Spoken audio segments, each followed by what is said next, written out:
और सीधे चलेंगे उज्जैन, जहां मुख्यमंत्री डॉक्टर मोहन यादव कालिदास अकादमी आयोजित छात्र वैज्ञानिक संवाद कार्यक्रम में शामिल हुए और संबोधित कर रहे हैं। कर दिया, अगर ये फेल हो जाएगा तो क्या होगा, और पता नहीं क्या वो फेल हो ही गया, और फेल हो गया तो ऐसा लगा कि अब पता नहीं कितने भी गाज गिरेगी, लेकिन बजाय गाज गिरने के हमारे वो रुआ से वैज्ञानिकों को जो सहलाने का काम यशस्वी प्रधानमंत्री ने किया, उसी के बलबूते पर डबल छलांग से कम समय पे हमने और नई उड़ान लगाई।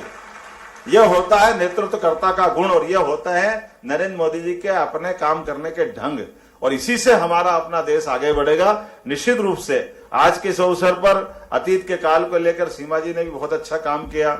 आज हमने कहा कि जो अपनी मकर संक्रांति वास्तव में ये कितने प्रकार की विशेषता वाली है।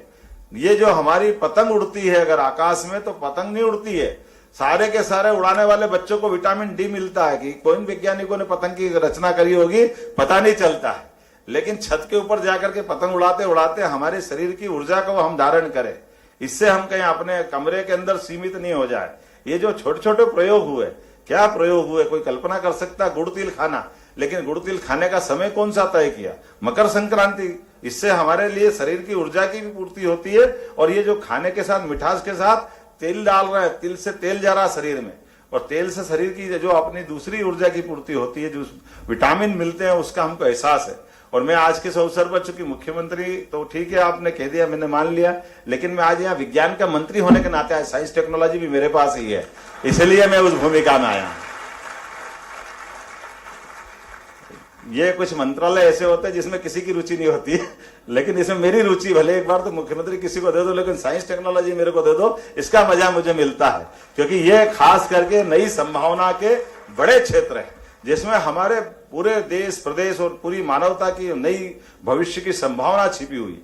ऐसे में इस पे ध्यान देना अत्यंत आवश्यक है, और उसी को कोई अपने दिमाग में गठान बांध के रखने की जरूरत नहीं है। पुराने काल की कोई अच्छाइयां होगी उसको भी रिसर्च करके बताए कि वो क्या है, और भविष्य में भी इस दिशा में आगे बढ़ा जाए। मैं आज के इस अवसर पर भाषण देने नहीं आया था, मैं अशोक जी को सुनने आया था, लेकिन वो एक सत्र अपना ले चुके हैं, मैं तो दूसरे सत्र में आया। लेकिन फिर भी हमारा फर्ज बनता है कि ऐसे अच्छे सत्र में कहीं ना कहीं थोड़ा समय निकले तो अच्छा लगेगा।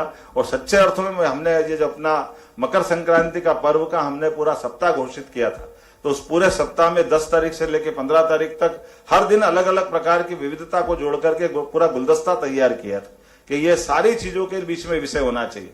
और कितना अच्छा लगता है कि साइंस के विद्यार्थी अगर वैज्ञानिक से सीधे संवाद करते हैं, तो क्यों उनके अंदर कोपल नहीं फूटेगी, क्यों उनको अपने मन में नहीं लगेगा कि हाँ हम भी बन सकते हैं। जैसे अशोक जी यहाँ बैठे, कल हम यहाँ बैठे, कल वो यहाँ बैठेंगे, इसी से तो बात बनेगी। और हमने इसके रिजल्ट भी देखे। कोविड जैसे कठिन काल में हमारे अपने वैज्ञानिकों ने वो सब करके दिखा दिया, जो कितने कितने खर्च करने के बाद हम सारे लोग उन पे निर्भर रहते थे, जिनकी कभी सोच नहीं सकते थे, और वो खुद चमत्कार थे भारत को देख करके, भारत के लोगों ने ये सब उपलब्धि कैसे हासिल कर ली। लेकिन ये ज्ञान की परंपरा हमारी बहुत पुरानी परंपरा है, केवल विश्वास करके उसको आगे बढ़ाने के उसको आवश्यक बाकी संसाधन देने की जरूरत। निश्चित रूप से मैं तो ये चाहूंगा माननीय अशोक जी कि अभी मेरे मन में तो लगता रहता, भले क्या है पता नहीं, मैं तो आपसे कह सकता हूं यद्यपि खुद भी मैं अभी आपसे पूछ ही रहा था कि कई ऐसे सिद्धांत है। अब मान लो न्यूटन का थर्ड लॉ है कि बराबर प्रतिक्रिया होती है विपरीत, लेकिन ब्लैक होल में क्या होता होगा, वहां ये फार्मूला कैसे चलता होगा?